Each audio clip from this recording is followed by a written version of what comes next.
Hello and welcome to our channel. For today's video, I'm going to teach you how to get animated avatar in CS2. Before we get started, please don't forget to like and subscribe and click the notification bell for you to be updated to our latest tutorial videos. Without further ado, let's now begin.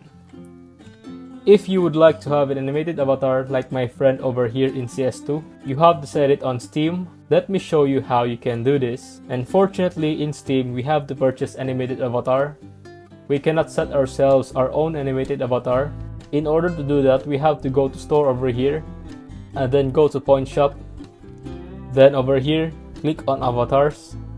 And over here, we have all animated avatar section. We can click over here to see all of them.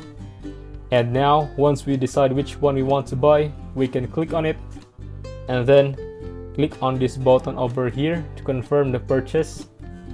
Once it's done, we can go to, if it's not set, we can go to our profile and then edit profile, then avatar, and then it should be over here.